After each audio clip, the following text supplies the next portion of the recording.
body.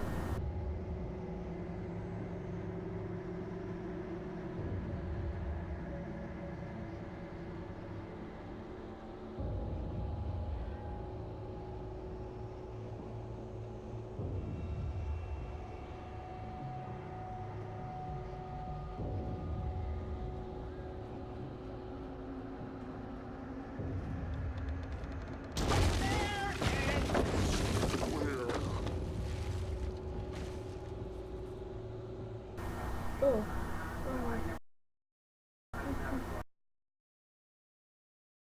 Where? Carl Stucky. Pleased to meet you.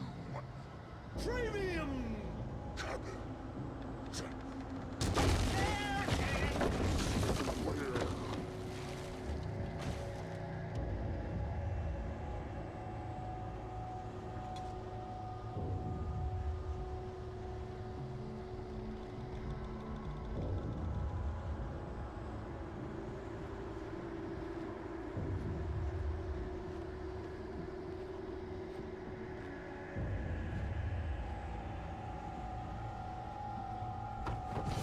In Bright Falls area. You failed to arrive. You lose. Shit. The deposit. It's the latest. Bright Falls. I had to figure a way out of this. Any second now, and Stucky would be knocking on the door with his axe like Nicholson in The Shining.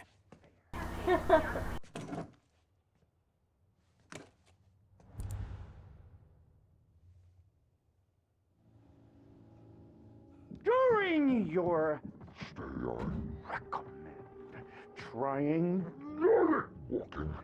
It's the latest thing.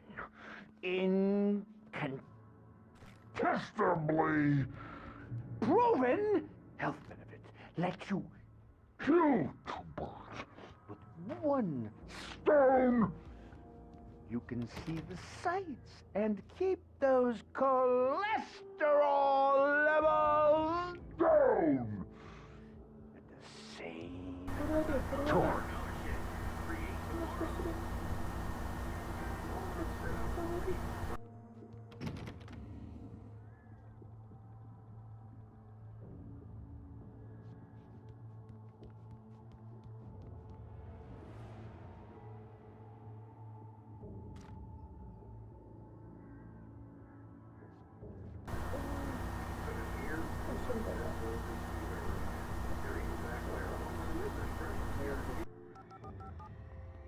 Yes. Bright Falls Sheriff Station. How may I... Hello? Hello?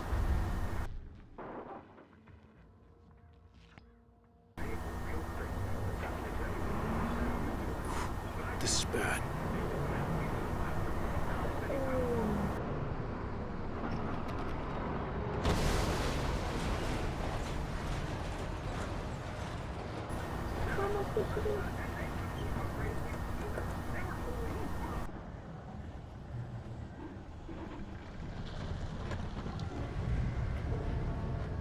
There were more of them.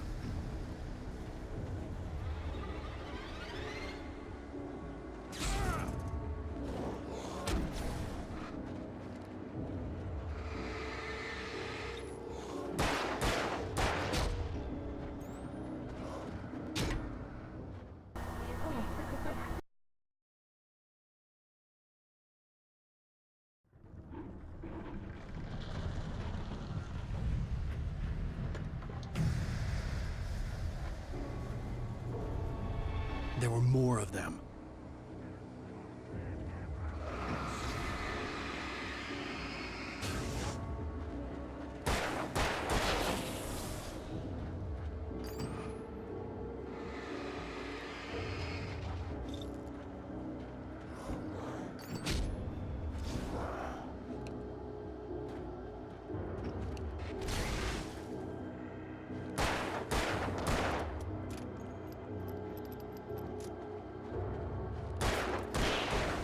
My head pounded with the concussion. I'd never fired a gun outside a shooting range. And now I just killed someone. Or something. There were no bodies.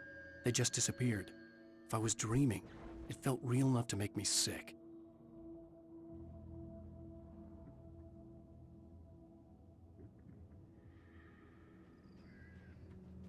The dark forest was the last place I wanted to go, but I had no choice. I had to get to the gas station. It's rabbit season!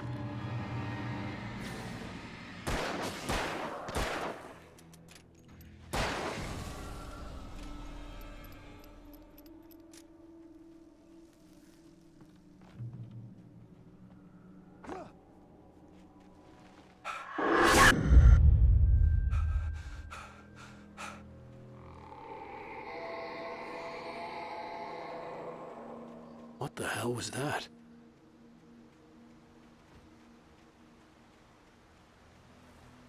When I saw the river below, something uncoiled itself inside my head. I realized that I'd have to find a way across. I didn't even want to look at the water.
Barry Wheeler was bouncing off the walls. He jumped on a plane after his calls were ignored by both Al and Alice for several days. It could mean that they were both on a second honeymoon, but Barry didn't buy it. Al had been way too unstable for that, not sleeping, messed up. Barry had years of experience dealing with Alan Wake, and he couldn't ignore it. Something was wrong.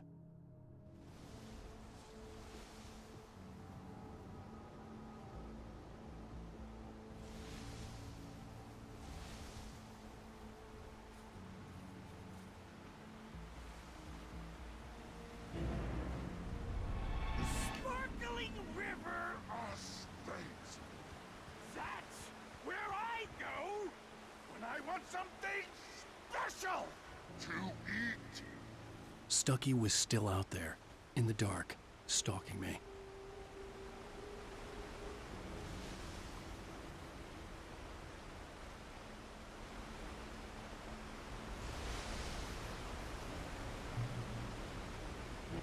Logging is a hazardous occupation.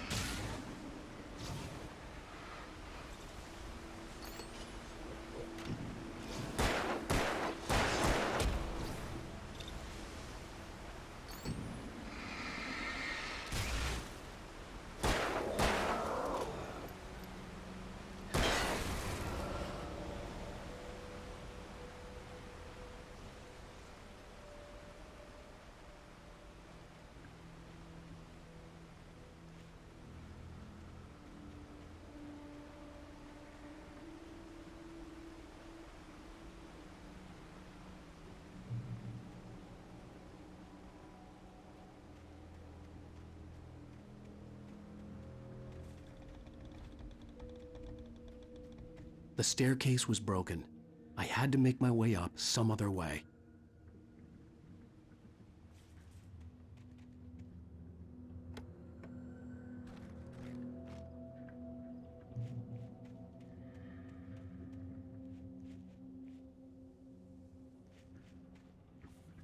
There was no power.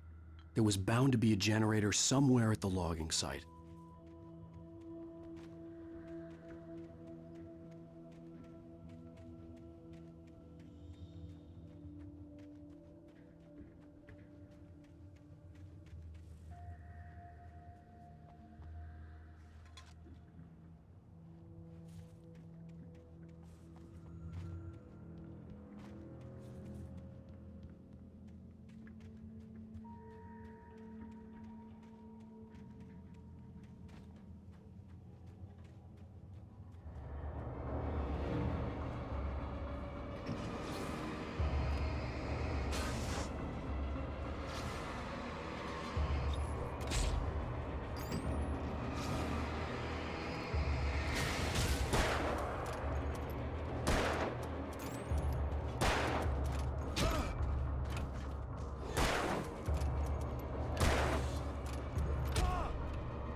With all this forestry equipment around, there had to be something I could use to reach the top.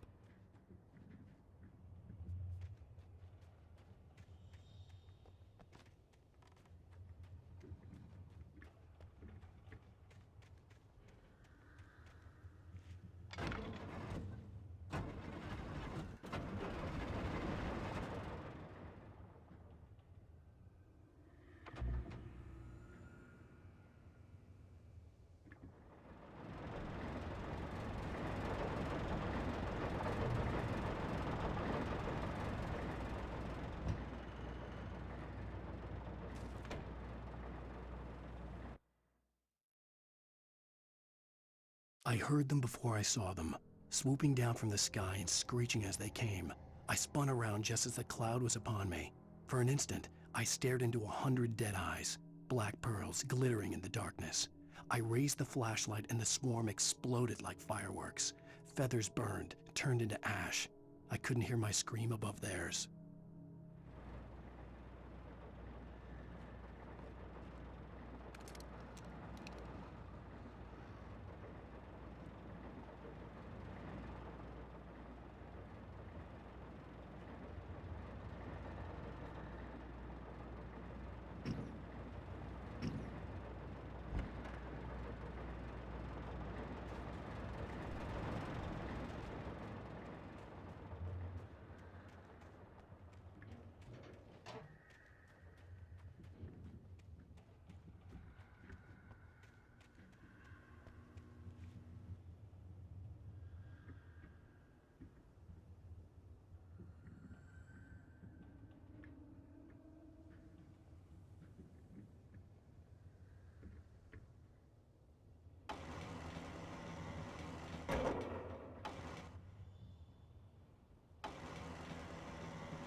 Well, I was just outside for a breath of fresh air, and what a night.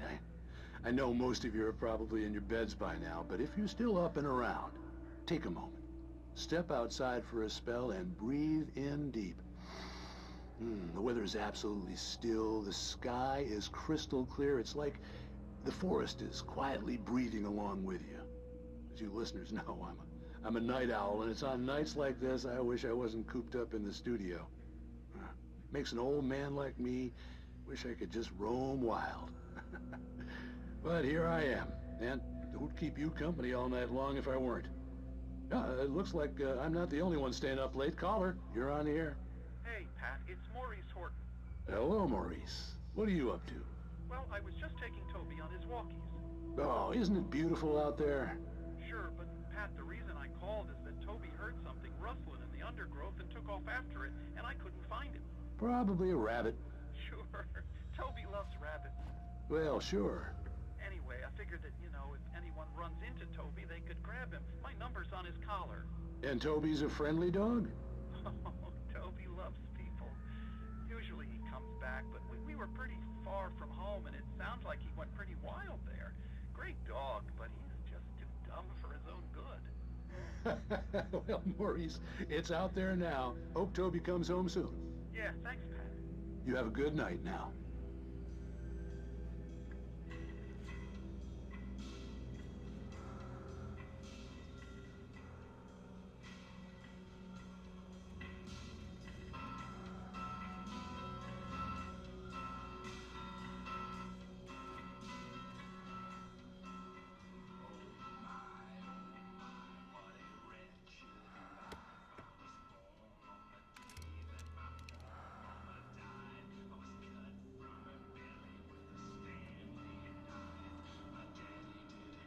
Rob Saunders?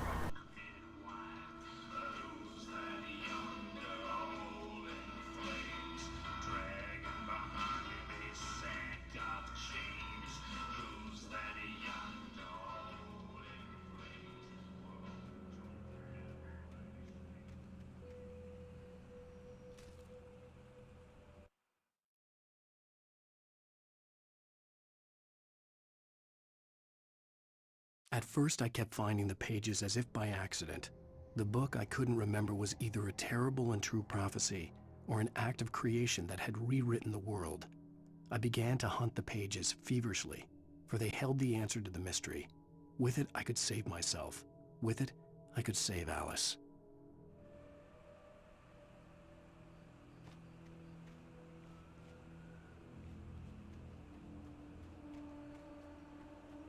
The gas station was closer now, its light welcoming in the darkness. Paul makes the best dogs in the state. Belly Burster is the best with no contest. Monster Dog is second best. The famous dog is third.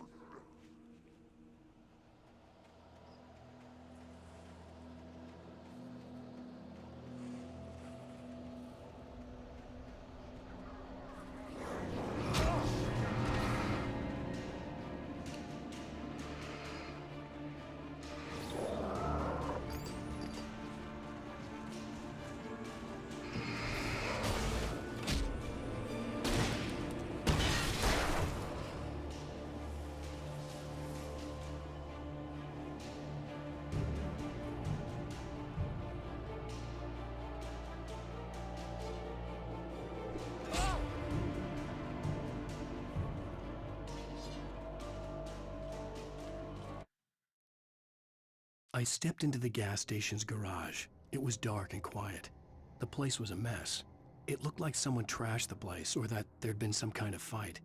Light spilled into the room through an open door at the back, and I made my way toward it. Without any warning, I was blinded by a bright light. An old portable TV on the shelf had come alive by itself. Impossibly, I could see myself on the screen, talking like a madman.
I was just outside for a breath of fresh air, and what a night. I know most of you are probably in your beds by now, but if you're still up and around...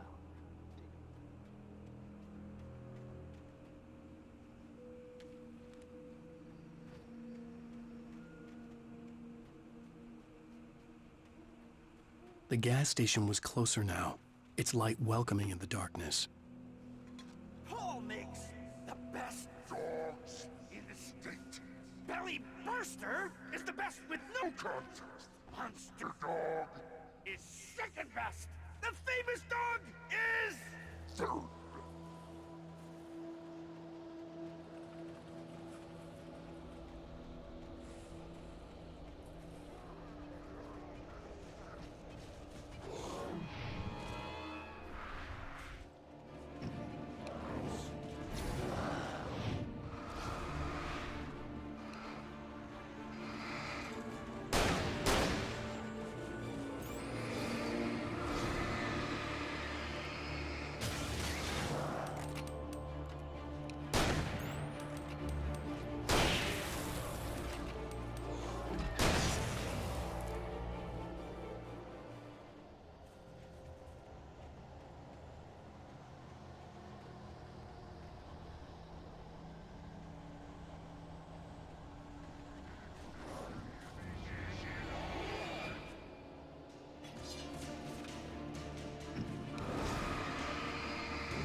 I never touch salad, no.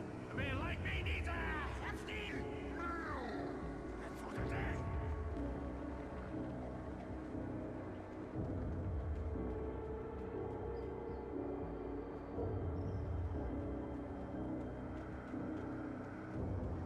Eerie hand-painted graffiti was revealed by my flashlight. Someone had hidden a chest of supplies near it.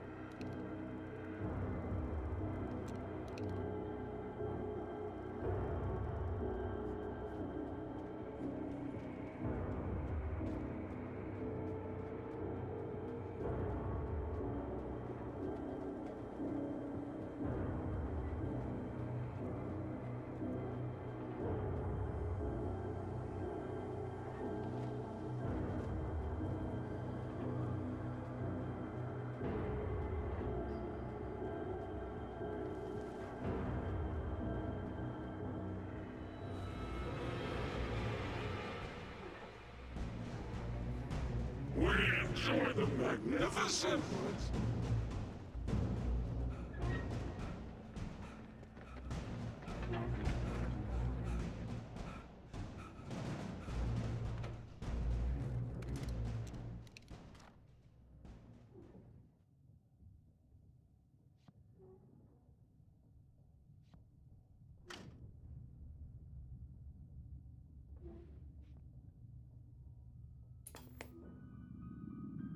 Science. It bestows immortality on those who advance it to elevate all of mankind. Newton, Einstein, Sagan, princes among men. But the price for such a legacy is steep indeed. In Night Springs. Tonight's episode, a quantum suicide. If our lives are already written, it would take a courageous man to change the script. Having called a press conference, Dr. Barclay Colvin is about to demonstrate that very courage. Ladies and gentlemen of the press, I am Dr. Barclay Colvin, and I'm glad so many of you could join me here at the Moorcock Institute. Tonight, I'm going to give a practical demonstration of the many worlds interpretation. As you can see, this is a loaded 9mm pistol. It shall be part of a thought experiment. And now, a real experiment, known as a quantum suicide. Did he say suicide? Is that a real gun? He's kidding, right? Please, stay calm. There is no risk. Observe what occurs when I place the weapon against my own forehead.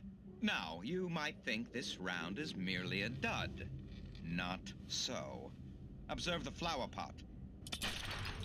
And yet, I myself cannot be harmed with this gun.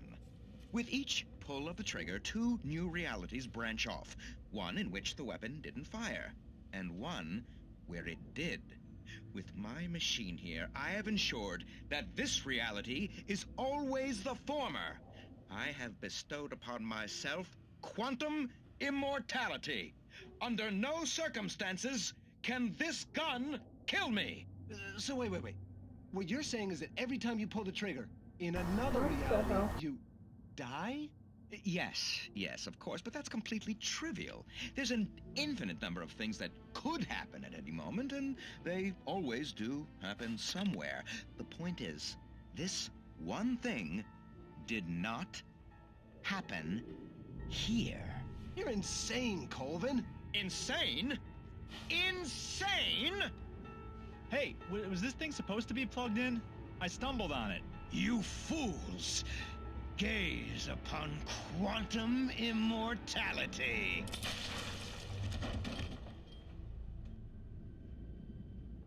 Poor Dr. Colvin, felled by his own hubris or the ignorance of the masses.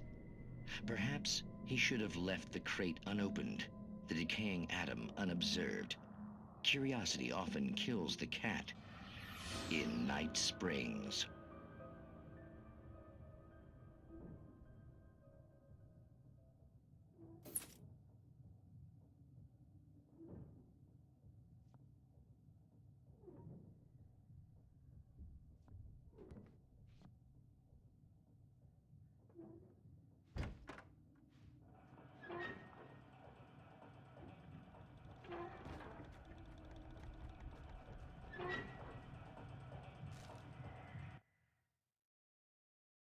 The cabin on Cauldron Lake?